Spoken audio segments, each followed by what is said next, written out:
네, 저는 파수에서 솔루션 컨설팅 맡고 있는 최필준 수석이라고 합니다. 반갑습니다.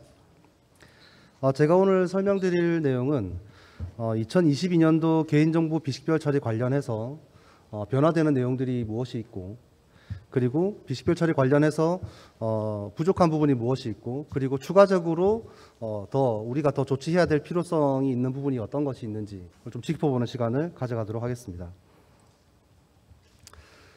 네, 그래서 크게 세 가지 정도 말씀을 드릴 건데요. 첫 번째는 개인정보 관련 법규, 컴플라이언스에 대한 변화가 어떤 식으로 이루어지고 있는지에 대해서 좀 설명을 드리고, 두 번째는 개인정보를 보안하고 관리를 잘 해야 된다, 뭐 이렇게 말씀들을 많이 하시는데, 그럼 우리는 지금 잘 하고 있는가? 그래서 우리 현 주소는 어떻게 되는가에 대해서 좀 설명을 드리는 순서를 가져갈 것이고요. 세 번째는 그 비정형 개인정보의 비식별 기술 동향에 대해서 좀 말씀드리겠습니다. 앞선 세션의 강연자분이 이미지라든지 뭐 지문 파일이라든지 행정문서라든지 이런 그 비정형 데이터들에 대해서 개인정보를 어떻게 보호하셔야 되는지에 대해서 잘 설명을 하셨는데, 그런 것처럼 최근은 정형적인 데이터보다는 비정형의 데이터 위주로 개인정보를 잘 보호해야 되는 그런 이슈들이 존재하고 있습니다. 그러면 개인정보 비식별 컴플라이언스 변화가 어떻게 되는지 좀 설명을 드리겠습니다. 저는 오늘 저희 솔루션을 설명하고 저희 솔루션의 기능은 이게 좋고요, 이걸 설명하러 이 자리에 선 건 아니고요. 과연 우리가 지금 개인정보를 잘 처리하고 있는가에 대해서 저희 모두가 다시 한번 진지하게 고민하는 자리가 되었으면 좋겠다. 그리고 그러면 우리가 어떻게 방향을 잡고 나아가야 되는가, 이걸 좀 설명을 드리려고 합니다. 그래서 저희 솔루션에 대한 자랑이나 뭐 이런 부분은 없습니다.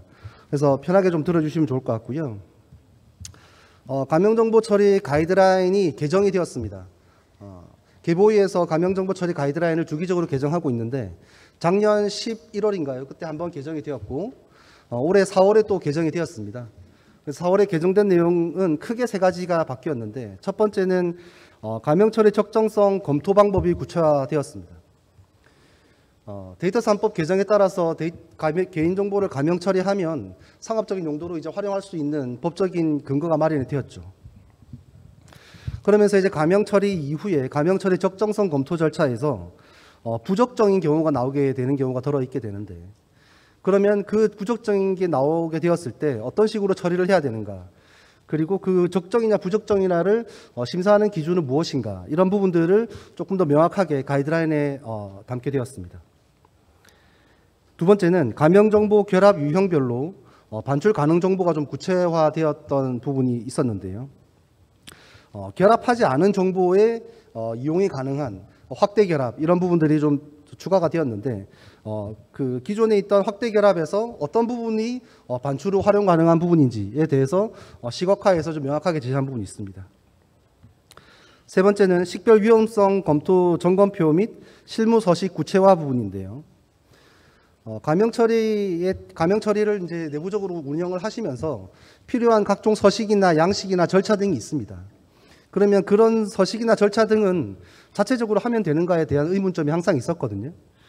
그래서 근본의 개보위에서 관련된 서식들을 여러 장을 제공을 했어요. 그 부분도 좀 짧게 설명을 드리고 넘어가는 순서를 갖겠습니다. 네, 그럼 첫 번째 가명 처리 적정성 검토 방법 구체화에 대한 부분입니다.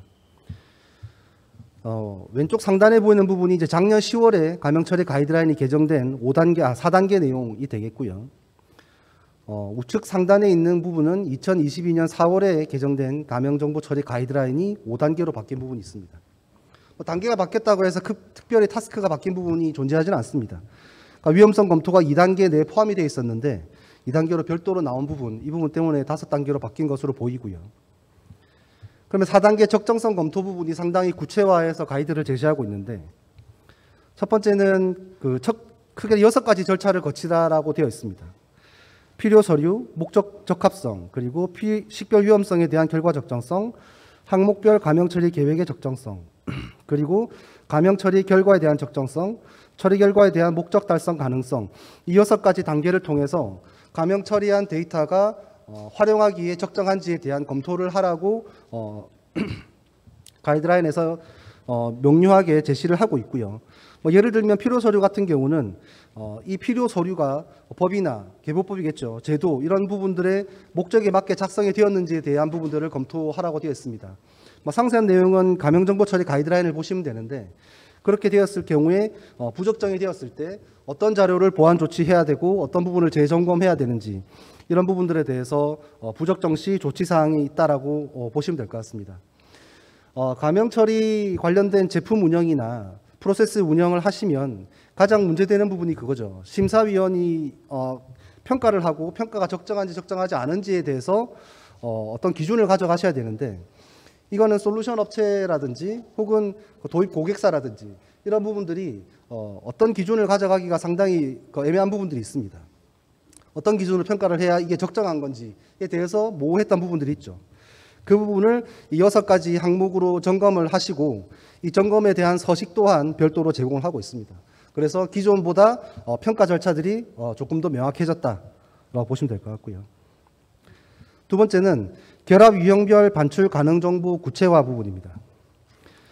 결합은 공통된 결합키로만 결합된 정보가 있고 그리고 결합된 정보와 그 외 결합키의 정보로 구성된 확대 결합이나 잔여 결합에 대해서 가이드라인에서 명료하게 제시를 하고 있는데요. 우측에 파란색 박스로 되어 있는 부분 보시면 되겠습니다. 그래서 확대 결합은 결합 신청자 A와 결합 신청자 B가 있을 때 온전한 결합 신청자 A의 정보와 그리고 A와 B가 결합되는 공통된 정보까지만 결합 이후에 활용할 수 있는 반출 정보다라고 얘기를 하고 있고요. 그게 확대 결합이다라고 얘기하고 있습니다. A, B, C가 결합할 때도 마찬가지입니다. A의 온전한 데이터와 A, B, C의 공통되는 정보 거기까지가 확대 후에 반출할 수 있는 정보 이게 확대 결합이다라고 얘기를 하고 있고요. 잔여 결합은 A와 B가 결합을 할 때 온전하게 A의 정보만 반출해서 활용하겠다는 겁니다. 그래서 온전하게 A의 정보 그리고 B의 정보는 모두 다 덜어낸 상태인 거죠. A, B, C가 결합할 때도 마찬가지입니다. 잔여 결합은 B와 C의 데이터 그리고 공통된 데이터들을 모두 제외하고 결합 신청자 A의 데이터만 결합 후 활용할 수 있는 반출 정보다라고 정의한 게 잔여 결합이다라고 법에서 얘기를 하고 있습니다. 네. 그리고 앞서 말씀드렸던 점검표, 서식, 예시 이런 부분들이 상당히 구체화되었습니다. 그래서 지금 가명 처리 신청이라든지 이런 익명 처리 신청, 결합 신청 이런 부분들을 처리할 때 어떤 내용들을 신청서에 담아야 하는가, 어떤 신청 절차에서 어떤 내용들을 검토해야 하는가에 대한 부분들을 서식으로 제공하고 있고요. 그리고 적정성 검토 결과에서도 앞서 말씀드렸던 6가지 항목에 대해서 검토하도록 가이드를 제시하고 있고 그리고 이해상충 서약서라고 해서 그 가명 처리된 데이터에 평가하시는 분이 가명 처리하고 있는 담당자 혹은 그 회사와 관련이 있으면 안 되겠죠. 그래서 이해상충 서약서를 작성하도록 하는 이런 서식들을 제공하고 있습니다. 이 서식은 표준 서식이 아니기 때문에 반드시 이 서식대로 프로세스를 운영해야 된다 그건 아닙니다. 이 서식을 활용해서 내부에서 운영하시는 그 기준에 맞게 수정해서 사용하시면 됩니다. 네, 점검 절차뿐만 아니라 가명 정보를 일반적으로 처리하는 과정에서의 서식 또한 많이 추가가 되었습니다. 가명 정보를 관리하는 대장, 그리고 접근 관리 대장, 그리고 파기 대장 이런 부분들을 법에서 기존에는 관리하라 정도의 수준으로 되어 있었는데 어떤 양식으로 관리하라고 하는 기준이 되어 있지 않아 가지고 기관들이 조금 헷갈리는 부분도 있었는데 그것들을 표준 서식으로 제공했습니다. 이거는 강제 사항은 아니기 때문에 이 서식을 활용을 해서 내부적인 그 기준에 맞게 활용하시면 된다라고 보시면 될 것 같습니다. 네, 다음은 법적으로 바뀐 부분은 지금까지 설명을 다 드린 것 같고요. 개인정보 보안 및 관리의 현주소에 대해서 좀 설명을 드릴까 합니다. 그래서 지금까지 우리가 개인정보를 어떻게 보호해왔고 그리고 앞으로 어떻게 보호해야 하는지에 대해서 좀 설명을 드리려고 하는데요. 먼저 우리가 개인정보를 보호하기 전에 이 개인정보라고 하는 데이터, 개인정보뿐만 아니라 모든 데이터들이 포함이 될 겁니다. 데이터들은 종류가 어떤 것들이 있는지에 대해서 먼저 좀 알 필요가 있는데요. 첫 번째는 정형 데이터라고 하는 부분이 있습니다. 정형 데이터는 잘 아시겠지만 DB 데이터 그리고 스프레드시트 같은 그런 규격화된 데이터들을 정형 데이터라고 합니다. 이런 데이터들은 데이터로서의 활용 가치가 상당히 높죠. 그러니까 이런 그 정형화된 데이터들이 있으면 통계 정보로 활용하기도 쉽고 연계해서 뭔가 그 다른 시스템과 연계하기도 상당히 수월합니다. 그게 정형 데이터이고요. 반정형 데이터는 정형 데이터와는 달리 뭔가 고정된 필드 값이 있거나 그렇지는 않지만 메타데이터나 스키마 등이 존재하는 데이터들입니다. 예를 들면 XML이나 JSON이나 뭐 IoT에 따른 센서들에 대한 데이터들이나 시스템 로그들이나 완전히 흐트러진 데이터는 아니지만 어느 정도의 활용 가치는 있는 데이터다라고 보는 게 반정형 데이터라고 하고 있고요. 그리고 제가 오늘 주로 말씀드릴 비정형 데이터입니다. 이 비정형 데이터는 정해진 구조가 완전히 없습니다. 앞선 강연자가 말했던 그런 지문 파일이나 그다음에 신분증 스캔 파일, 문서, 영상, 이미지 그리고 PC에 있는 뭐 PPT 파일 이런 것들이 다 비정형 데이터들인 거죠. 이렇게 정해진 구조가 없이 각자 생긴 대로 작성이 된 이런 비정형 데이터들은 아이러니하게도 전체 데이터에서 한 60%에서 80% 기준을 차지합니다. 지금 아마 보유하고 계시는 회사에 보유하고 계시는 데이터들 중에서도 대부분은 비정형 데이터고 이 데이터의 기준이 그 비중이 아마 60에서 80% 이상은 훨씬 상회할 겁니다. 그래서 이런 데이터들을 잘 보호하고 이런 데이터들을 분석해야만 지금 빅데이터 분석 사업에 있어서 훨씬 더 많은 가치를 줄 수 있다라고 많은 분석 보고서들도 그렇게 얘기를 하고 있습니다. 네, 그래서 앞서 말씀드렸던 이런 비정형 데이터들은 기하급수적으로 증가하고 있습니다. 좌측에 보시는 차트는 2015년에 IDC가 데이터 분석을 증가를 전망한 겁니다. IDC가 2010년에 이미 5년, 10년 뒤에 데이터가 기하급수적으로 증가할 것이고 거기서 비정형 데이터가 많은 부분을 차지할 것이다라고 전망을 했고요. 전망대로 지금 현재 비정형 데이터와 정형 데이터, 이 파란색 부분이 이제 비정형 데이터라고 보시면 되고 이 회색 부분이 정형 데이터입니다. 비중이 전체 데이터의 80% 이상을 비정형 데이터가 차지하고 있습니다. 이 간격은 더 늘어나면서 비정형 데이터는 더 증가할 겁니다. 우리의 업무 시스템은 클라우드로도 지금 확산되고 있고요. PC에만 문서가 저장되는 것이 아니고 PC에만 이미지가 있는 것이 아니고 서버에만 이미지가 있는 것이 아니고 이제 클라우드까지 나가게 되었죠. 그리고 다양한 SNS 수단을 통해서도 비정형 데이터들은 빠르게 퍼져갑니다. 그래서 저희가 근무하는 환경에서 비정형 데이터가 그렇게 많은 비중을 차지하는 것이죠. 자, 그러면 저희가 기존 저희가 이제 계속 해왔던 개인정보에 대해서 이렇게 해야 된다라고 외쳐왔던 부분들도 사실 문제가 있었어요. 그리고 아까 그 OCR 기술이라든지 그다음에 다양한 개인정보를 검출하는 기술이라든지 이런 부분들에도 사실 허점이 있습니다. 제가 누구를 탓하려고 하는 건 아니고요. 저희 솔루션 또한 종전까지는 그런 형태로 가고 있었어요. 그런 부분들을 조금 짚고 넘어가야 우리가 그 발전적인 방향으로 갈 수 있으니까 첫 번째 설명을 드리면 웹 필터링 부분입니다. 홈페이지 웹서버 앞에 필터링 시스템 놓고 홈페이지 이용자가 게시물 등록하거나 첨부 파일 등록하면 개인정보를 얘가 검출합니다. 검출하고 개인정보 검출이 되면 등록이 차단이 되죠. 그리고 차단되었습니다라고 홈페이지 이용자한테 알려줍니다.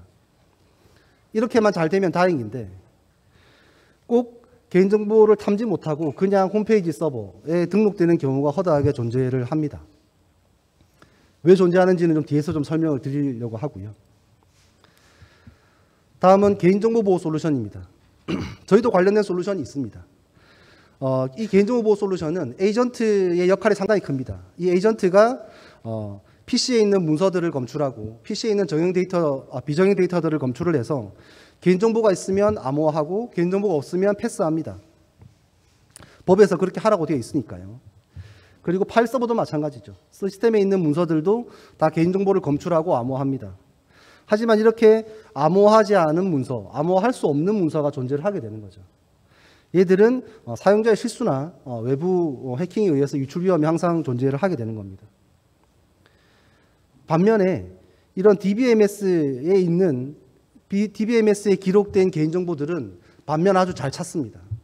잘 찾고 분류도 잘하고 암호화도 잘하고 삭제도 잘합니다. DB에 있는 데이터들은 규격화된 데이터이죠. 규격화된 데이터 형태를 가지고 있다 보니까 여기는 잘해요. 하지만 서버나 PC에 있는 이런 비정형 파일들에 대해서는 아직까지는 한계가 좀 있다라고 보고 있습니다. 네, 그리고 비식별, 요즘에 가명 처리 이런 부분들 많이 나오고 있는데 이런 부분 또한 마찬가지입니다. 전문기관 사업뿐만 아니라 가명, 익명 처리 관련된 솔루션을 단독으로 도입하는 경우에도 대부분의 데이터는 DBMS이거나 그리고 스프레드시트 형태의 DAT나 CSV 파일일 거고요. 그리고 빅데이터 시스템과 연계해서 가명 처리하는 부분도 보통은 하둡, 하이브 이런 형태를 씁니다. 다 정형 데이터 형식의 시스템들이죠. 그리고 계보위에서 제시하는 가이드라인 또한 이런 정형화된, 규격화된 데이터 위주로 어떻게 가명 처리하라고 얘기를 하고 있습니다. 이렇게 네모 반듯한 데이터를 이름은 마스킹 처리하시고요. 핸드폰 번호는 지우세요. 이런 식으로 가이드를 하고 있죠. 이렇게 마스킹뿐만 아니라 상하단 코딩, 총계 처리, 순열 이런 정형 데이터 기반으로 처리할 수 있는 비식별 기법 위주로 가이드라인을 제시하고 있는 실정이다. 네, 이게 잘못됐다는 건 아니고 현재 시점이 저희가 이 정도까지밖에 못 와 있다를 말씀드리는 겁니다. 네, 그러면 기존 개인정보 식별의 문제점, 한계가 무엇인가에 대해서 좀 짚어보려고 합니다. 지금 상단에 있는 부분은 저희 회사의 주소입니다. 서울시 마포구 월드컵 북로 어쩌고 저쩌고 해서 17층 되어 있는데요. 이 주소를 검출하기 위해서는 기존에는 이걸 식별할 수 있는 정규 표현식을 작성을 해서 정규 표현식으로 이거를 찾으려고 노력을 많이 했죠. 하지만 이걸 다 찾을 수는 없었습니다. 그나마 잘 찾을 수 있었던 부분이 월드컵 북로 396 정도는 찾을 수 있었어요. 그래서 비식별 처리를 하게 되면 서울시 마포구 월드컵 북로만 마스킹 처리되고 누리꿈 스퀘어, 비즈니스 타워 이런 부분들은 처리를 하지 못하는 그런 문제들이 항상 존재해 왔습니다. 또 다른 예를 들면 하단에 이런 데이터들을 보면 충북 그린리더 청주시의 누구누구 최상희 씨, 이 최상희 씨라고 하는 부분이 이름이잖아요, 그죠? 이 이름을 기존 정규식으로 찾을 수 없죠. 그냥 단순히 최로 시작하는 세 글자라고 해서 이름이라고 볼 수 있지는 않으니까. 그리고 이 사람이 개신주공 3단지 그린빌 아파트에 살고 있답니다. 개신주공 3단지 이거를 정규식으로 찾을 수 없습니다. 그리고 오른쪽에 보면 이분의 어떤 그 기록인 것 같은데 오늘은 친구들과 모임이 있어서 홍대에 위치한 연남동 맛집 어디 식탁에 갔다. 그럼 이분이 그날 장소와 위치, 시간 이런 정보들이 여기서 노출이 되죠. 그리고 홍대에 위치한 연남동 맛집 거기에 이름이 윤희의 우아한 식탁입니다. 이것도 그 사람의 위치 정보이기 때문에 개인정보로 본다면 이거를 삭제하거나 가릴 수 있느냐, 가릴 수 없는 부분들이 기존에는 존재를 하게 되는 겁니다. 자, 그러면 왜 기존에 이런 그 정규 표현식 기반으로 검출하는 것에 제가 자꾸 문제가 있다라고 얘기를 하는지 크게 두 가지로 좀 설명을 드려보겠습니다. 첫 번째 문제점은 동음 이의어 그리고 동일 패턴을 탐지가 불가능합니다. 예를 들면 같은 패턴 다른 의미인데 비행기 탑승 제한 중량이 150kg이다. 이 150kg은 사람의 몸무게인가요? 아니죠. 이 비행기에 그냥 알려진 정보입니다. 탑승 제한 그러면 이건 개인의 건강 정보가 아니고 개인 정보가 아니죠. 살이 5kg 빠졌다. 이 사람이 기존에 몇 킬로였다는 얘기인지에 대한 정보가 없습니다. 그럼 이 정보는 개인 정보가 아니라고 볼 수 있죠. 나는 몸무게 60kg이다. 이 부분이 개인의 건강 정보, 즉 개인 정보라고 볼 수 있습니다. 같은 킬로그램이 다 숫자 뒤에 붙어 있지만 내용의 의미에 따라서 어느 정보는 개인정보이고 어느 정보는 개인정보가 아닌 겁니다. 이걸 판단할 수가 없어요. 두 번째는 사전에 정의되지 않은 패턴이면 검출할 수 없습니다. 이미지에서 텍스트를 추출해서 주인번호를 확인한다고 주소를 확인한다고 하더라도 그게 사전에 정의되어 있지 않은 패턴이라면 찾을 수 없는 문제가 항상 존재를 해왔던 거죠. 저희 솔루션 또한 마찬가지였습니다. 그래서 010-1234-5678 이렇게 누구나 알기 쉬운 패턴으로 정의하기 쉬운 형태는 잘 검출할 수 있었어요. 근데 특정 데이터에 상담원이 상담 과정에서 등록한 정보가 있는 겁니다. 혹은 음성 데이터를 텍스트 데이터로 변환한 데이터들. 그런 게 보통 이렇게 등록돼 있죠. 010-1234 뒷자리는 5678이요. 이게 음성으로 녹화가 되어 있고 녹음이 되어 있고 이걸 텍스트로 변환하면 당연히 이렇게 변환될 겁니다. 이거 못 찾겠죠. 그죠? 그리고 칼리드 모션 야엘샤일이 이름도 어려운데 이게 사람 이름이에요. 이게 사람 이름인지 정규식 패턴으로 못 찾습니다. 이런 부분들에 대한 한계들이 있었고 이거를 저희가 사실은 그동안 말을 해오지 않았던 거죠.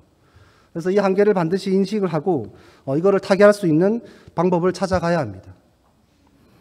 그래서 이런 비정형 데이터, 이런 비정형 개인정보의 비식별 추진 방향은 어떻게 되는지 좀 알아보겠습니다. 네. 지금 보시는 차트 그 장표는 중소기업 벤처부에서 2024년까지의 빅데이터 산업 분석을 한 보고서입니다.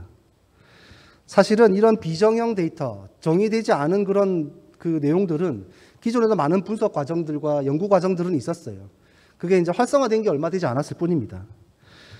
그래서 그 빅데이터 통합 보고서에 보면 IoT 기술 발달이나 마이데이터 사업 이런 것들이 활발히 진행이 되면서 정형화되지 않은 데이터들이 앞으로 더 많이 증가할 것이고 증가하고 있고, 그리고 정형 데이터를 분석해서 얻을 수 있는 값들이 이미 한계에 와 있다라고 보는 시각도 있습니다.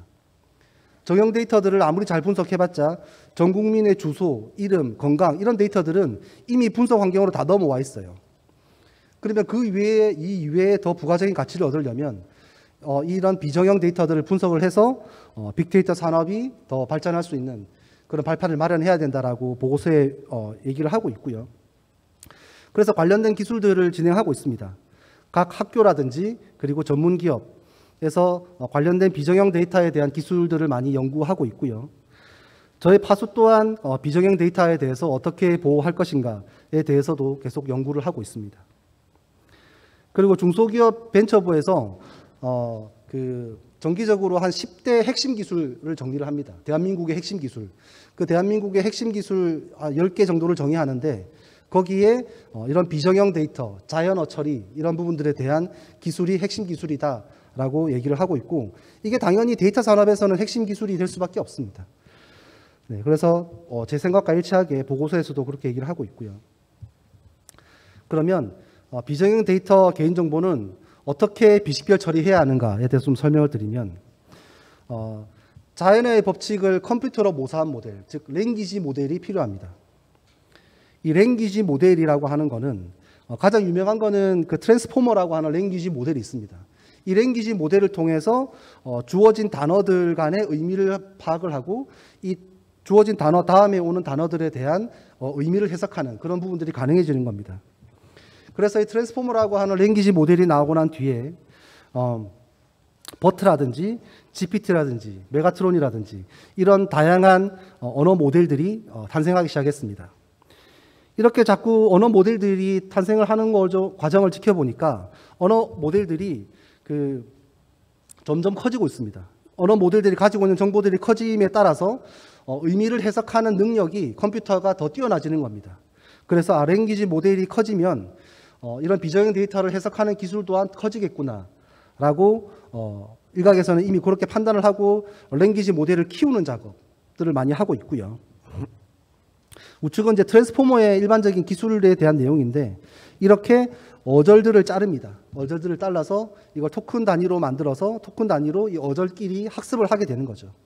그래서 비행기 탑승 중량이 150kg이다 라고 하면 앞에는 비행기 탑승 중량이라고 되어 있기 때문에 150kg은 개인의 몸무게로 인지하지 않는 거죠. 이렇게 문맥을 해석할 수 있는 능력을 가져가게 되는 겁니다. 네, 그리고 제가 이 자료를 준비하다가 지지난달이죠. 4월에 구글에서 한 5,400억 개 정도의 매개 변수가 포함된 팜이라고 하는 랭귀지 모델을 출시했습니다. 5,400억 개라고 하는 거는 인간의 두뇌가 몇 개의 매개 변수를 처리할 수 있을지는 모르겠지만 거의 인간에 가까워지고 있지 않나라는 생각이 들 정도인데요. 물론 이 팜이라고 하는 랭귀지 모델 또한 트랜스포머를 기반으로 발전된 모델이긴 합니다. 하지만 얘는 워낙 매개 변수의 포함량이 크기 때문에 프로그래밍이나 수학 문제에 대한 해석 그리고 농담 이런 부분들을 해석할 수 있는 능력을 가지고 있다고 합니다. 그래서 좌측은 팜이 적용되기 이전에 인공지능의 랭귀지 모델을 적용한 딥러닝을 돌렸을 때 컴퓨터가 해석하는 방식인데요. 이 로저라는 아이가 5개의 테니스 볼을 가지고 있습니다. 그리고 그 아이가 2개의 캔을 더 가지고 있는데 그 캔 안에 3개의 볼이 들어있다고 합니다. 그러면 2 곱하기 3이 될 거고 기존에 5개를 가지고 있으니까 5 더하기 6은 11이죠. 그래서 기존의 그 방식은 정답은 11이다라고만 내놓을 수 있었어요. 이 정도까지는 할 수 있었습니다. 근데 이제 팜이 적용이 되면 얘가 해석을 하기 시작하는 겁니다. 로저가 5개의 공으로 시작을 했고, 그리고 2개의 캔에 3개의 공이 들어있으니까 5 더하기 6은 11이야 라고 얘가 해석을 해내는 겁니다. 이제 문맥을 해석하고 이 문맥의 의미를 인간에게 알려줄 수 있는 정도 수준까지 와 있다라고 보시면 될 것 같습니다. 네, 그래서 그 딥러닝 언어 모델을 통한 개인정보를 식별하는 기술이 상당히 필요한 시점이 되었고, 이런 연구는 앞으로도 계속되어야 된다고 보고 있고요. 이런 딥러닝 언어 모델을 적용한다는 것은 자연 언어는 이제 사람이 쓰는 말들이죠. 사람이 쓰는 말들을 기계가 이해하는 숫자, 즉 벡터라는 값으로 바꾸어서 컴퓨터가 처리할 수 있게끔 해주는 겁니다. 그게 이제 일반적으로 국내에서는 AI 허브나 국립국어원 이런 곳에서의 이제 학습용 데이터를 구하고, 이 학습용 데이터를 버트나 일렉트라나 메가트론, GPT 이런 딥러닝 언어 모델을 돌려서 미세 조정을 하고 아래와 같은 결과를 얻어내게 됩니다. 그래서 물론 라벨은 정의를 해줘야 되죠. 그래서 뭐 지금 제가 정의한 거는 빨간색은 시도, 주황색은 시군구, 노란색은 도로명 주소, 초록색은 상세 주소라고 표시를 해서 얘가 사전에 이제 프리트레이닝을 거쳐서 파인 튜닝, 미세 조정을 거치게 되면 우측과 같이 검출할 수 있게 되었습니다. 서울대학교 관악수목원은 상세 주소로 얘가 인식을 했고요. 그걸 괄호치고 경기도라고 하는 부분은 시도이고 안양시 만안구는 시군구이다 라고 하는 정보로 얘가 해석을 해내는 겁니다. 네. 그래서 파수가 이렇게 딥러닝 기술을 이용을 해서 개인정보를 탐지한 결과를 좀 말씀을 드리겠습니다. AI 허브나 국립국어원 모두의 말뭉치 등을 통해서 학습용 데이터를 구했고요. 그리고 거기에 랭귀지 모델 적용을 해서 클래시파이어 과정을 통해서 개인정보를 탐지하게 되는데, 뭐 랭귀지 모델에 이 학습 모델 그냥 적용한다고 다 되는 건 아닙니다. 여기에 상당히 많은 미세 조정 기간을 거치게 되고요. 이렇게 미세 조정을 거치게 되면 하단과 같이 탐지 결과를 얻을 수 있게 되었습니다. 전화번호는 파란색, 무의미한 것은 회색으로 처리를 했습니다. 010-9292 뒷자리는 2233 이렇게 써져 있는 전화번호도 찾을 수 있고요. 023387-5178 이런 것들도 찾을 수 있습니다. 그리고 하단에 보시면 전화번호 같은 이런 정형된 패턴, 흔히 알고 있는 패턴이 아니고 이름, 나이, 몸무게, 브랜드에 대한 태그 값을 주고 학습을 시키면 아래와 같이 판단을 합니다. 영국 대중지 더 선은 브랜드 이름이죠. 그죠? 그리고 17세 때, 이건 나이로 얘가 판단한 겁니다. 그리고 609kg이었던 사우디의 칼리드 모센, 이분이, 이름 뒤에, 괄호 뒤에 숫자가 있으니까 얘가 나이로 인식을 한 겁니다. 보통 이름 뒤에 괄호가 있고 숫자가 있으면 보통은, 나이이더라 라고 얘가 학습을 한 거죠. 그렇게 된 거고요. 그리고 키 몸무게 무의미에 대해서도 찾을 수 있었는데 1m 88cm 이도 얘는 키라는 걸 얘가 정확히 찾아낸 거고요. 그리고 79kg에서 84kg가 됐고 이건 몸무게로 찾아낸 거고 근육량이 4kg 늘었다. 이 부분은 얘가 알아서 개인정보는 아니다. 킬로그램은 붙어 있지만 라고 판단한 겁니다. 그렇게 해서 이렇게 탐지한 결과들을 정밀도를 좀 분석을 해봤더니 파수가 탐지한 정밀도는 한 90% 이상 탐지 정확도를 가지고 있습니다. 그 항목은 카드 번호, 그리고 전화번호, 나이, 생년월일, 브랜드 네임, 키, 이름, 몸무게 등이 되겠습니다. 이런 과정에서 비정형 데이터로 작성이 되어 있는 데이터들이라도 상당히 90% 이상 탐지 정확도를 보여지고 있고, 이 정확도는 계속 미세 조정 과정을 거쳐서 계속 증가할 것으로 그렇게 보고 있습니다. 네, 그러면 이런 비정형 개인정보 비식별 처리는 어떻게 해야 되는지에 대해서 좀 설명을 드리겠습니다. 앞으로 저희는 이렇게 될 겁니다. 왼쪽에는 특정 사람의 이름과 그 사람의 클리닉 넘버, 그리고 다양한 이런 원본 데이터들이 들어 있습니다. 이런 것들을 먼저 선행하는 조건은 잘 찾아야 되는 거죠. 그죠? 여기서 개인정보가 무엇인지에 대해서 잘 찾아야 됩니다. 그래서 이렇게 빨간색으로 이런 부분들을 다 찾아내는 노력들을 해야 될 거고요. 그리고 이렇게 찾아낸 것들에 대해서 이름, 나이, 몸무게 이런 것들 기준으로 이건 이제 흔히 기존에 알려져 있는 기술이죠. 마스킹 처리한다, 삭제한다, 암호한다. 이거는 뭐 별 새로운 기술은 아닙니다. 그 기술을 적용을 해서 마스킹 처리하거나 이렇게 고유 번호는 암호화하거나 그리고 나이 같은 경우는 뭐 범주화를 시키거나 이렇게 마스킹 처리하는 과정을 거치셔야 제대로 된 비정형 데이터에 대한 개인정보 비식별이다라고 볼 수 있는 거죠. 네, 그래서 마지막 슬라이드인데요. 안전한 개인정보 처리 업무 환경 조성하기 위해서 마지막으로 앞선 말씀드렸던 내용들을 좀 짚어보는 내용이라고 보시면 됩니다. 이런 개인정보 데이터는 앞서 말씀드린 것처럼 정형 데이터, 반정형 데이터, 비정형 데이터, 크게는 이렇게 세 개의 형식으로 만들어져 있습니다. 이렇게 다양한 유형들의 개인정보는 앞서 말씀드린 것처럼 보호하기 전에 탐지를 못하면 보호하기가 힘들어집니다.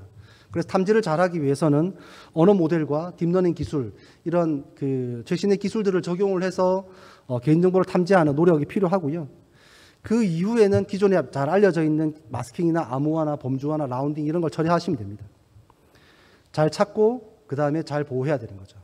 그래야만 안전하게 개인정보를 처리할 수 있는 업무 환경을 만들 수 있다라고 말씀드릴 수 있을 것 같습니다.